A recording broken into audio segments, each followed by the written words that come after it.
تا سره به بیا زما قدر پیدا شي خو چې سترګې مې ردې دنیا پناه شي. تا سره به بیا زما قدر پیدا شي خو چې سترګې مې ردې دنیا پناه شي. او دا زما په دیدنونو نه مړیږي، دا زما په دیدنونو نه مړیږي، د ماښامې مونځ اکثر ترې نه قضا شي. مننه. دا زما په دیدنونو نه مړیږي، د ماښامې مونځ اکثر ترې نه قضا شي. او چې د زلفو په کمسو ګلان راسنډې، چې د زلفو په کمسو ګلان راسنډې، خدای دې وکړي چې بورا در باندې راشي. او یو څو شعر نور چې کله چې د ژوند په هجران وسوځي زړه به دې په خپله په ځان وسوځي. کله چې د ژوند په هجران وسوځي زړه به دې په خپله په ځان وسوځي.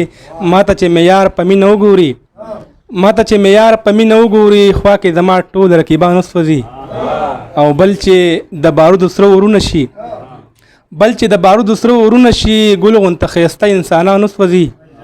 او فکر دې خبرې کامل وړی دی، فکر دې خبرې کامل وړی دی، زړه په ما څنګه د جانان وسوځي.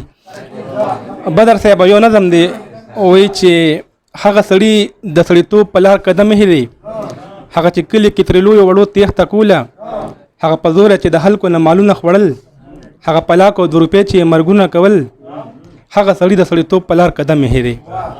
هغه سړي استغفار وی توبه وکړه، د ظلم زور او جابرې هغه جامې وکړه، په جانماز د جماعت ګټ کې په سجده پریوتو، په چغو چغو یې د رب نه لاس سوالونه کول، خدای ما ماف کړي ما ګناه کړې ده، زه نه خبره او دغه مې خطا کړې ده، ما د انسان قتل د ټول انسانیت کړی دی، چې څه مې کول ما د هغې اوس بغاوت کړی دی، هغه به کوم چې تا د کوم کار اجازت کړی دی. ربه ما ماف کړي ما عظیمې ګناهګانې وکړې، وینې مې توی کړې تور سر مې ازار واغشتو، مینه مې نه پېژند ډېرو نه مې یار واغستو، د چا مې قتل کړل بچي د چا مې پلار واغستو. تا خو واده کړې ده ربه چې د زړه نه څوک ما ته توبه وکړي او وجاړې سجده ولګوي، ما ته قریب شي بس تر منځه یو پرده ولګوي. ربه ما نن تا ته توبه وکړي بهنه غواړم، تا ته ژړا کوم ما ته هدایت نصیب کړي. ربه په ما د خپل رحمت ته نظر سوري وکړي، ما بس کامله مسلمان کړي. زما سوال ومنه. مننه.